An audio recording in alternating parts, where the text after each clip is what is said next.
les invités yi nga xam ne ñëw nañ fi mais également la presse au nom de la délégation municipale ñu ngi sant ñëpp de gërëm maa ngi gis aussi l'inspecteur Guèye ñu ngi koy nuyu bu baax a baax commissaire wax naa ko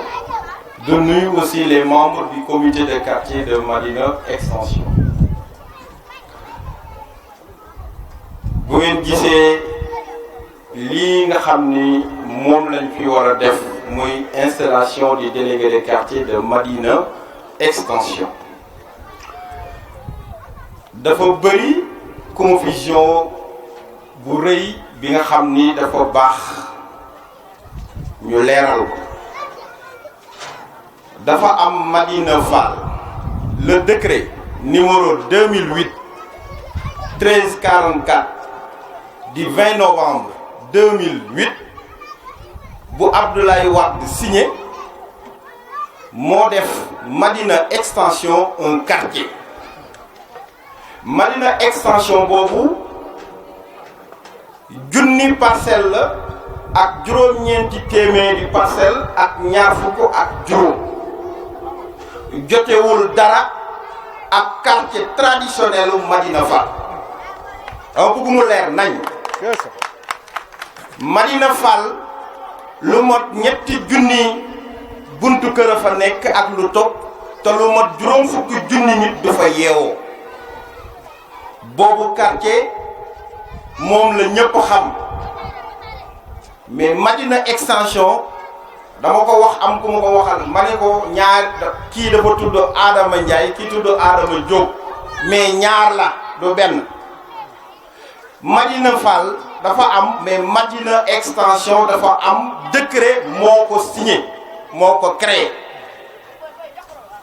moo tax da doon baax ñu leeral te incident bu fi xew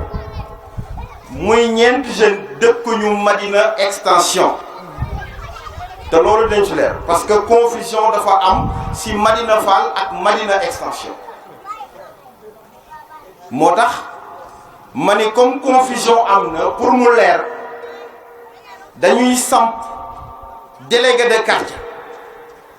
suñu sampee délégué de quartier mënoon naa plan quartier Madina Extension mi ngi sama oto pour won ko ñi nga xam ni ñoo dëkk Madina Fall que ni Madina Extension quartier à part entière te am na lu nga xam ni mi ngi ci quartier bi dañoo war a ñun ñëpp ñuy yeewoo ci quartier bi parce que yàlla daa def man ci quartier gi laa yeewoo parce que nag dama xam Madina Fall laa juddoo Kër Issa laa màggee Madina Extension laa yeewoo kon xam naa bu baax waa Madina Fall xam naa bu baax waa Kër Issa xam naa bu baax waa Madina Extension lii duñu jaaxal ay ndaw lañu dëgg la am nañu responsabilité te lu fi jot a xew toutes les responsabilités seront situées parce que ay autorités duñu daje ay ñeenti gune duñu këlli et bu ñu jógee fii ñooñu nañu xam ni lépp lu yoon laaj dinañ ko def loolu dama bëgg mu leer nañ kenn duñu xoxotal kenn duñu tiital lu ñuy def xam nañ ko fu ñuy teg suñu tànk xam nañ ko ñu ñu sekkal xam nañ ko quartier gi lañu yeew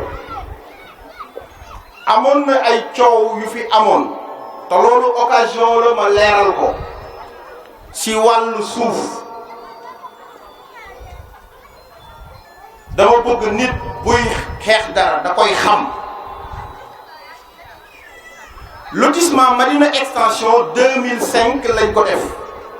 muy 9925 parcelles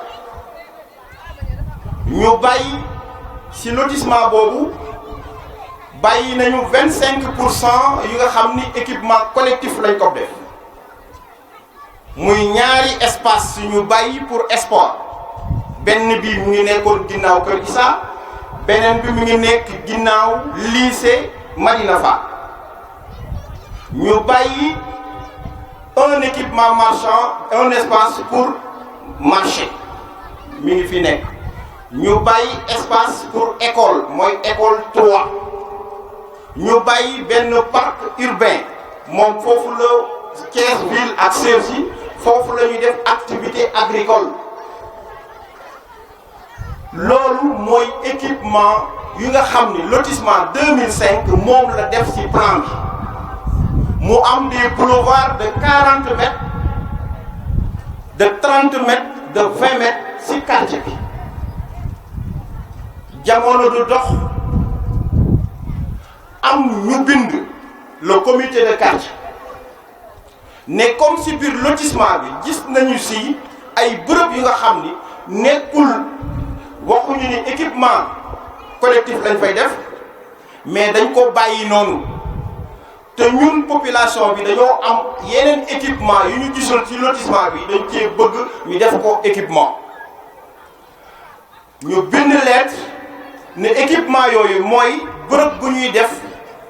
fi nga xam ni dañ fa mën a def centre de poste de santé bërëb bi nga xam ni dinañ fa def terrain de football bërëb bi nga xam ni ndawul quartier bi dinañ fa mën a tase ñu tuddee ko maison de quartier bërëb bi nga xam ni dinañ fa def un espace pédagogique bërëb bi nga xam ni dinañ fa def château d'eau yooyu la comité de quartier bind ñu bu fekkee nag da nga nekk maire ay population bu ma ñaari nit bindi woon ne loolu population Madina extension soxla na ko dinaa ci taxaw parce que xam naa ni njëriñu population Madina extension la et que fu may wax équipement yooyu yëpp tey ak waa domaine sécuriser nañ ko ne loolu dolli nañ ko ci équipement yu fi nekkoon kon ñi nga xam ni dañuy wax que ni dafa am biir Madina extension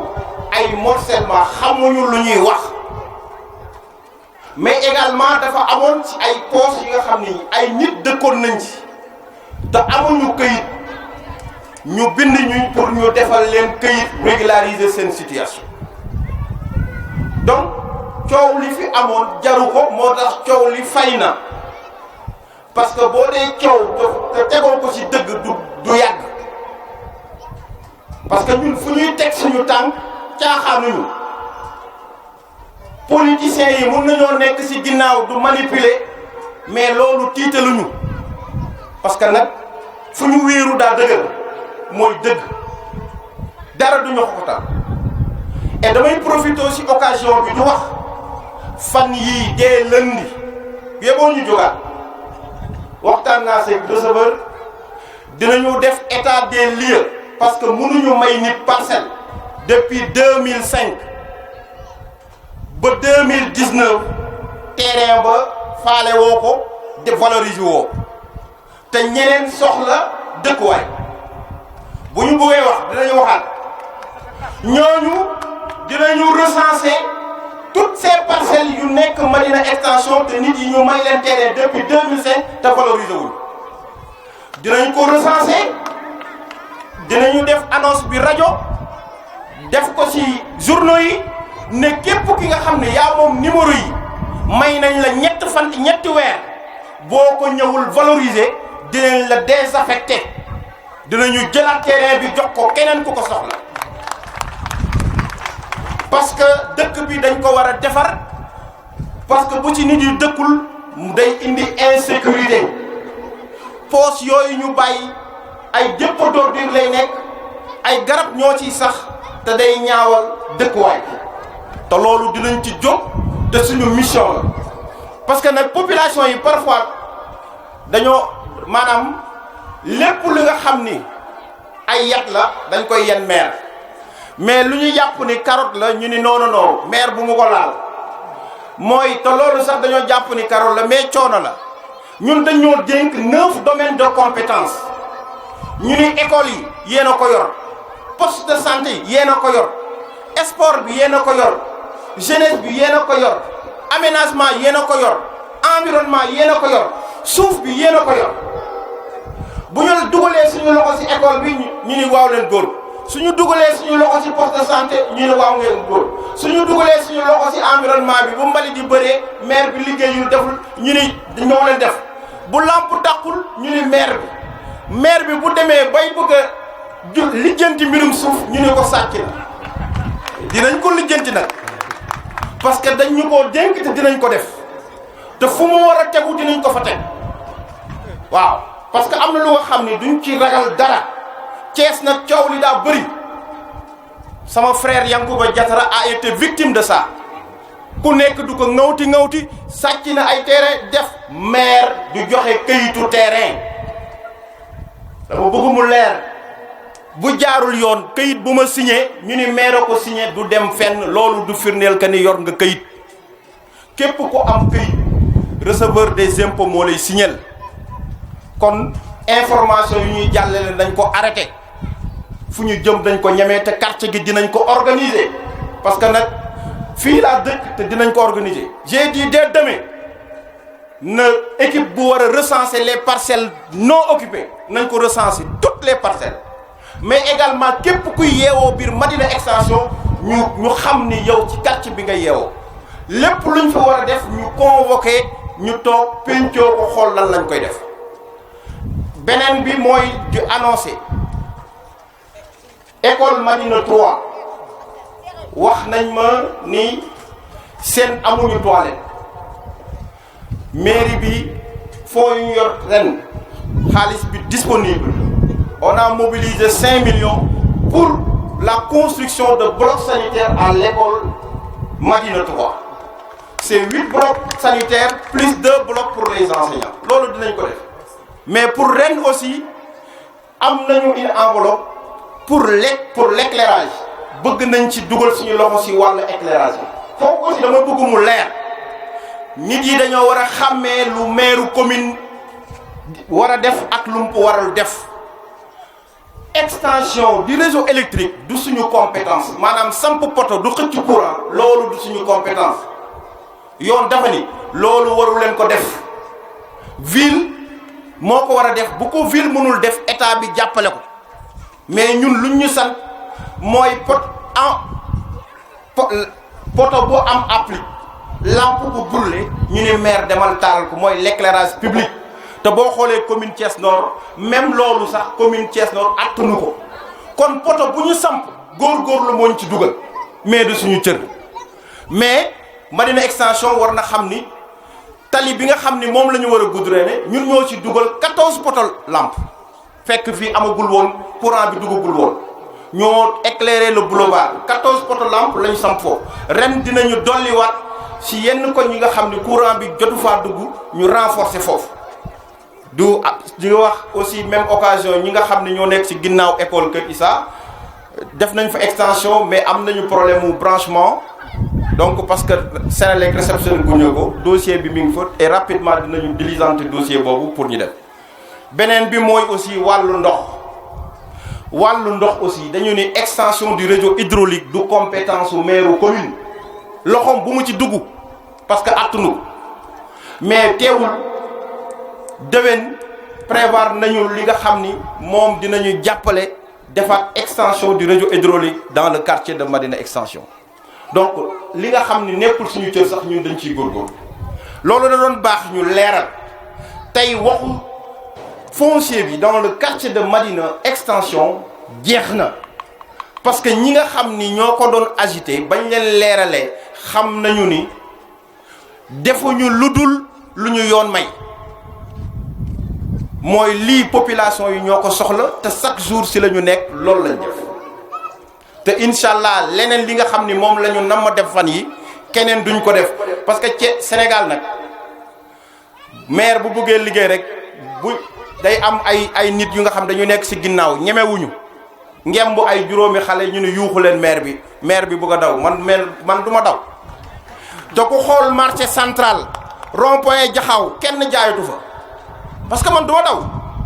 rond-point Jaxaaw ak biir marché central muy Petersen kenn jaayatu fa damay romb parfois ambulant yi yuuxoo ma parfois maire jaaykatu jën yi moolu ma mais damay def sama liggéey mooy na dëkk bi set na dëkk bi leer duma maire buy manifestation wala yuuxu du yëngal parce que nag dañoo yàgg ci mouvement yi politiciens yu Thiès yëpp xamante nañu politiciens yi ñu nga xam ne ay politiciens la ak ñuy waaj a doon politiciens ñëpp xam nañ leen kon loolu jaaxal beneen bi du rafetlu bu baax liggéey bi nga xam ni le comité de quartier mi ngi si te ñu mun ci citer son président Birane Yade mais nga rek le secrétaire exécutif Moussa Sarr ak ñoom Lamine Diakhaté ñëpp ñu ci bokk defe naa ne quartier gi ñu ni neen la keneen du jóge feneen ñëw defaral wax ni war nañoo œuvrer bu ñu jógee ci lii dinañu am beneen ndaje bu ñuy teg pour que jàmm am ci quartier bi xët-xët yi fi jot a am ñu weesu ko du yoon ñu nekk di yeewandoo am yenn problème yi nga xam ne mi ngi suñu biir yooyu dinañ ko régler ñu nekk ci jàmm du gërëm bu baax ñëpp ñu nga xam ni teew nañ fi di woo le délégué de quartier di woo Serigne Mamadou Lo mu ñëw toute l'assistance principalement la délégation du collectif des délégués des quartiers à sa tête l'imam Thierno Amadou Bassi Gora Ndiaye mais également remercier la famille Ndiéguène ici présente les notables du quartier les femmes du quartier mais remercier également la délégation qui m'accompagne Madame Niagne Kane, l'honorable conseiller Toumani Diallo, mon secrétaire municipal, la conseillère Mantoulaye Diouf, mais également notre sœur Sokhna Ndiaye. Mais remercier également le commissaire central qui a bien voulu quand même être présent, mais également assurer la sécurité. Remercier toutes les populations de Madina Extension. Cette cérémonie d'installation de délégués des quartiers s'inscrit dans nos actions de tous les jours. Nous avons constaté qu'il y a une confusion extrêmement grave dans la tête de beaucoup d'habitants de Madina Fall qui croient que Madina Extension c'est un prolongement de Madina Fall. Or, le quartier Madina Extension a été créé par décret numéro 2008-1344 du 20 novembre 2008. C'est un quartier qui compte 1925 parcelles. Et l'incident que vous avez constaté tout à l'heure provient des jeunes qui n'ont rien compris des limites géographiques des quartiers, qui habitent même dans le quartier de Madina Fall et qui croient qu'ils habitent dans le quartier de Madina Extension. Et je crois que c'est ça qui justifie aujourd'hui la pertinence de montrer à toute la population de la commune de Thiès-Nord que Madina Fall est un quartier à part entière. Nous avons constaté ces jours-ci quelques manifestations relatives à la problématique du foncier. Ce dont il s'agit, c'est tout simplement des lettres que nous avons reçues en tant qu'autorité locale de la part du comité de quartier de Madina Fall. La première demande était relative au renforcement d'équipements collectifs dans le quartier. Ces équipements collectifs, c'était un centre de poste de santé, un terrain de football, 2 mosquées, un château d'eau. Ils ont aussi, la deuxième lettre était relative à la régularisation de gens qui occupaient déjà des espaces non titrés. Et quand nous avons reçu ces requêtes-là, nous avons transmis ces requêtes auprès du receveur des domaines, qui a bien voulu diligenter cette affaire. Et quand certaines personnes ont vu des lettres de régularisation, ils se sont vite emportés pour dire qu'il y a un morcellement d'espaces verts et d'équipements collectifs. Et c'est totalement faux. Et quand nous les avons rencontrés, nous leur avons apporté la bonne réponse. Que non seulement nous avons sécurisé les équipements collectifs qui étaient prévus dans le lotissement initial, mieux, mais nous avons renforcé les équipements collectifs. Et aujourd'hui, nous avons constaté que aussi on a donné 1925 parcelles depuis 2005. Mais le rythme d'habitation est tellement lent qu'aujourd'hui, nous n'avons pas encore senti ce grand quartier de Madina Extension. Nous allons, dès la semaine prochaine, faire l'état de ces parcelles attribuées et qui n'ont pas été occupées depuis 2005. Quand le recensement sera fait, nous allons faire les annonces à la radio, nous allons faire les annonces dans les journaux pour demander à ces attributaires-là de venir valoriser leurs parcelles. Faute de quoi, ces parcelles seront désaffectées et réattribuées à d'autres personnes qui en feront la demande. Les domaines font partie des 9 compétences transfert. Et on ne peut pas interdire à un maire de ne pas toucher à ce domaine-là. Donc je voudrais quand même que cela soit très clair. Nous avons constaté qu'au niveau de l'école 3, il y a un problème de bloc sanitaire. J'annonce ici que dès le mois de juin, les travaux vont démarrer pour doter cette école de 8 blocs sanitaires pour les élèves, mais 2 blocs sanitaires pour les enfants. Cette année aussi, la commune va mobiliser des fonds pour augmenter l'éclairage public dans ce quartier-là. Donc voilà les actions que la commune entend faire ces prochains jours et dire et lancer un appel à toutes les populations de Madina Extension qu'aujourd'hui, avec cette délégué de quartier que nous venons de nommer, que c'est un nouveau départ. Nous voulons un quartier propre parce que je suis du quartier, un quartier où règne la paix, la concorde, et nous allons y travailler. Et personne ne peut nous dévier sur notre chemin. Donc voilà, je crois que j'ai été clair par rapport aux Français. Donc parce que dañuy fàttali aussi xaw ma dégguma tuuti nag tubaab damay jéem rek léegi damay woo sëñ monsieur Mamadou Lo donc jox ko tey installé ko officiellement. Donc amoon na ay luñ ko doon faral di defee mooy drapeau bi dama koy jot teg ko ci loxoom mais ba may ñëw fekk na ñu takk drapeau bi loolu mooy indi lii. Donc en vertu des pouvoirs qui me sont conférés, je déclare monsieur Serigne Mamadou Lo, délégué de quartier de Madina Extension. Merci beaucoup. alhamdulilah tey suñu xol seet na guy bi nu gisee kilifa yi toog tey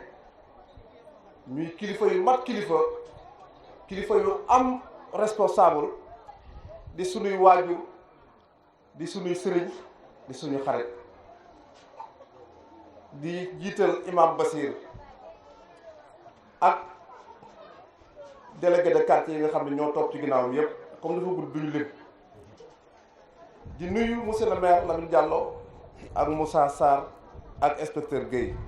ak mbooleem invité yi nga xam ne ñëw nañu fi ñoo ngi nuyu ñëpp dañ leen siyaar tey gën a santaat yàlla tey bu baax a baax lii fi xew duñ ci wax ndax mën leen duñ ci wax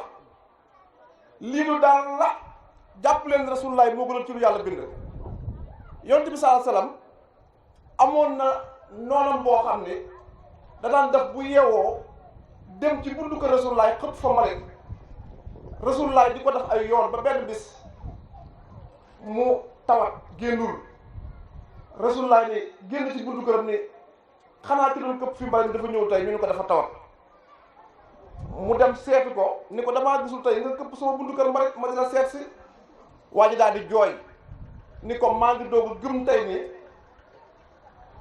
gëm tey ni yàlla moo la yónni na ngeen xam ne suñu borom kum nar a liggéeyloo rek kum nar a fay daf lay liggéeyloo Lamine suñu borom daf laa nar a fay moo tax mu di la liggéeyloo koo gis ci àdduna dina am ay noonu yonent bi ay mbokkam ñoo ko noonu woon lii nag daf lay gën a joxaat courage nga gën a liggéeyaat quartier bi ñu nekk tey bi ñu fii ñëw ñun ñi fi fekk barewul ñoom ñu fekk leen fii ñuy ñu baax dina la limal ñenn ci ñoom muy Jóob nit ku baax muy Gabriel Faye mi nit ku baax muy loo mi yàlla bu yàlla yërëm tey lañ koy miraas ñuy ay nit ñoo xam ne nit ñu baax lañu woon ak ñeneen ak ñeneen nun bi ñu fi ñëwee ci quartier bi ñu jël ni quartier bi day quartier boo xam ne dañ fee war a liggéeyal yàlla daara alxuraan bii pàcc bi jar na 5 millions li ma fi def mën na 7 millions est-ce que dama kaa def ngir sama bopp déedéet dama kaa def ngir quartier bi ngir di ci liggéeyal yàlla suñu borom oustaz ji ma la moo fi jàngale bu waxalee lu xale yi fay ci poosam la ko dugal ko sama poos ndax ñun sama maam sëñ Babacar Lo suñ borom may na ko defar ko ba noppi bu ñu toogoon liggéeyuñu fii sax li ñu war a am dañuy fekk fii ci kër gi tey ki ko moom xëyul gontul fii la toog di liggéey yàlla di ko fekk kon maire damay dalloo sa xel ni la ñëpp ñii di wax ak ñu mën a ne seen ginnaaw di wax bu leen diglu liggéeyal ñëpp sa njaboot lañu ñëpp sa njaboot lañu nit nag mooy jaboote ñëpp danga yonent yàlla noox amoon na doom bi muy woote doom dina ko topp ma la di ko contre kon maire ñëpp duñ la bëgg dina am ñoo xam ne dina la xeex am ñoo xam ne dina ànd ak yow defar waaye jabooteel ñëpp quartier bii nga xam ne dénk ma ko nag ci laay ñëw maa ngi tàllal ñëpp loxo wanuma kenn ginnaaw yéen ñëpp may seen jaam guddi sax lu waaye soxla bu ma fëggee ma jóg ñu ànd dox ko man ak yow loolu dafa nekk loo xam ne bu ma fi nekkul woon dara tamit dama koy dox te soxna si wax na ko seen groupement bi maa ngi ko soloon fii jël sama ñax def ci ak activité yu bëree bëri yoo xam ne ci wàllu social dama ko def fii ci quartier bi maa ngi ci gërëm sax sama benn xarit ku nekk hôpital national Christine mi ngi ci mbooloo mi toog di ma dimbali ci wàllu social fële ci hôpital ba nit dina feebar ci wàllu social mu dem mu faj ko te mi ngi ma ko defal te mi ngi fii ci mbooloo mi kon li tax nit ñi wóolu ma ba yëkkati loolu teg ko sama loxo lu ma liggéey képp la maire su ma fi ñëwoon di tëdd sama kër gi dina la ko yeewu kon doo ma dégg quartier bi kon ñoom Moussa ak comité bi fi nekk yëpp kenn du ma dégg quartier bi waaye nag alhamdulilah rabbil alamin lépp di ko gërëmee sama waajur man Serigne Moustapha Lo ndax lu ma xam ak fu ma àgg ba tey fii Serigne Moustapha Lo moo tax kon moom maa ngi koy sant di ko ñaanal yàlla jox ko wér yàlla jox ko tawféex te gën a yëkkati maqamam kon Lamine ñun ñoo ngi sant ñëpp ñun Lamine bedduwuñu kenn di sant sama bàyyi Wouda Ndiaye ñii nga xam ne daanaka lu baax rek la may wax di ma teg fi baax di sant mbooleem invité yi nga xam ne ñëw nañ fii yëpp di leen tàll loxo yéen waa koñ bi bàyyiwuñu kenn nañ ànd maase liggéey suñu koñ bi ñoo ko moom buñ koñ bi kenn moom ko ñun ñoo fi dëkk buñ ko liggéeyee mu jag buñ fi nekkee di xiiroo ak ngaayoo lañ fi bëgg du fi am kon nañ tàllal loxo ñëpp ànd liggéey maase liggéeyal yàlla délégué de quartier nag ku ne la neex na neexul coono képp la ñoom ñu ngi di toog sama waajur yi coono la tab leen nekku ci kenn fayu ju kenn dara jaamu yàlla képp la jaamu yàlla nag yàlla moo jël teg natt boobu sa kaw nga gëm ko boo ko gëmee mu oyof kon ñoo ngi sant mbooloo mépp di leen gërëm te ñaan daje bi yàlla na nekk suñu daje yàlla bu nekk suñu daje bu mujj yàlla na daje ati at di ñaan ci gox bii ñu nekk tey muy Médina Fall extension 3 damay faral di wax toujours dañoo umpale rek waaye li indi turu Médina Fall extension ak Médina Fall benn quartier doogu lañu même kër Issa gi benn quartier lañu ñoo bokk ndey bokk baay ah quartier bi kenn xaaju ko ci lenn naan fii décret génn na comme ni ko maire waxee waaye nit ña nekkoon fële seen doom doo ko nekk fii ndax sama waajur sëñ Moustapha mooy délégué bële ñu fal ma délégué bii loolu benn la dañuy ànd liggéey rek bu ma amuloon compétence yor quartier bi kenn du ma ko jox dañuy waxante dëgg su ma ko amuloon kenn du ma ko jox kon yaakaar ak compétence bi moo tax ñu jox ma ko kon nañu delloo suñu xel ci yàlla. li fi indi jafe-jafe bi Lamine doon wax léegi muy affaire suuf du dara ndax yaakaar naa ne sama kër gi benn néeg képp laa ci fanaan benn lal képp laa ci fanaan lal bi benn place dong laa fanaan lii moom ma ko alalu suñu borom la su ma faatu woon tey sama kër gi du ma fanaan armeel lañ ma yóbbu denc ma sama place kon nan delloo xel ci yàlla nan dellu suñu xel ñun ñëpp ci yàlla képp ku toog fii imaam mi ngi nii du ma wax ci kanam sax ndax imaam la waaye nan xam ni nit amul dara ci àdduna diggante fi nit ki juddoo ak fi muy faatoo dara xaju fi nan delloo suñu xel ci yàlla ñoo ngi sant mbooloo mi di leen gërëm di ñaan yàlla defal ñu tawfiix ak jàmm ak sutura wa axiru daxwaana walhamdulillahi rabbil alamin